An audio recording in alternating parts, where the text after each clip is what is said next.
Start with KTRE Sports Director Ryan Smith, who was in Nac tonight where the Dragons fell to a talented Mount Pleasant team. How about that, Ryan?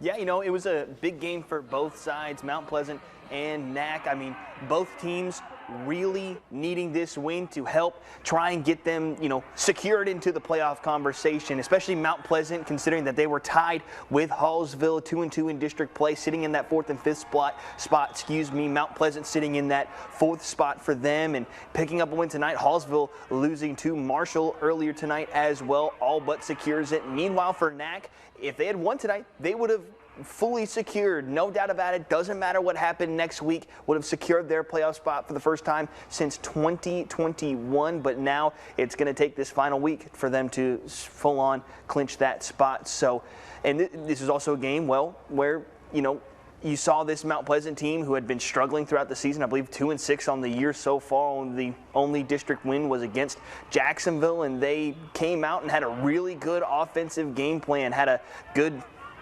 turnover inside the red zone on that muff punt where they were able to get the block off and then be able to score on the next play, able to jump out to that 27-7 lead into half and just never really took their foot off the gas. And that's what you have to do whenever you're in those kinds of games where, you know, you're up 20 points, you're up 27-7, but you also haven't had the success that you would hope for all season long. And, you know, they were able to keep their foot on the gas and keep things going. And for Nac, this is, you know, a little bit of, you know, a punch in the mouth. It's, you know, you got to wake up from this, because what you have been best at all throughout this season and throwing the deep shots to your talented wide receivers and R.J. Whitaker and Michael Lockett, that didn't necessarily work all that much tonight. Now they're going to get their owns. I know you saw the head tap. It was the play of the night over 3 different defenders on that 4th down play, but, you know, Mount Pleasant did a really good job in limiting those opportunities and limiting Nac from having those chances. And it all really starts up front with the run game. Nac had a really hard time getting any sort of, you know, quality rushes out of the run game, especially out of the running back, the traditional run game. This Mount Pleasant defensive line, front 7, doing a really good job in stuffing the run and then forcing those throws that Nac's been so good at. But, well, it takes everybody on the field. It takes all 11, and all 11 did their job for all 4 quarters here tonight. So it's a great win for Mount Pleasant, all but secures that final postseason spot. But you still have one more week to play for both of these teams to, you know, go ahead and make the playoffs. Especially for Nac, it's a big bounce back week, especially after this kind of loss at home where you had the chance to clinch, but you just couldn't quite get it done. Well, and Mount Pleasant, going through the highlights that you had for us, they played like tonight is a playoff game, and in essence it kind of was for them, and that's how they went after it, wouldn't you say?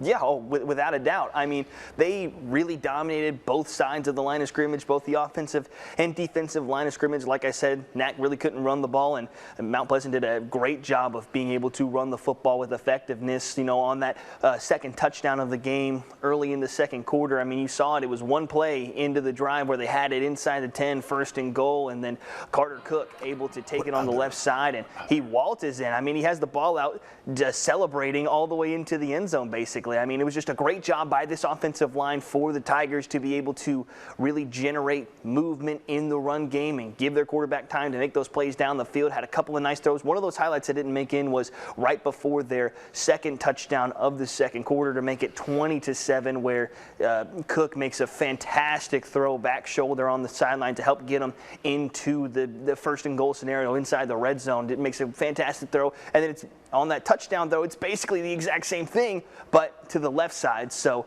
it was clicking on all cylinders tonight. Felt like Mount Pleasant really couldn't do anything wrong. I keep getting tripped up. It's Mount Pleasant, Mount Enterprise. There's so many Mount teams here in East Texas. I'm trying not to stumble over my words, but with Mount Pleasant, I mean, it was just a great job. Colton? Everything was clicking on all cylinders here tonight in Nac, and it's a big win for them, like I said, in their chances of making the postseason.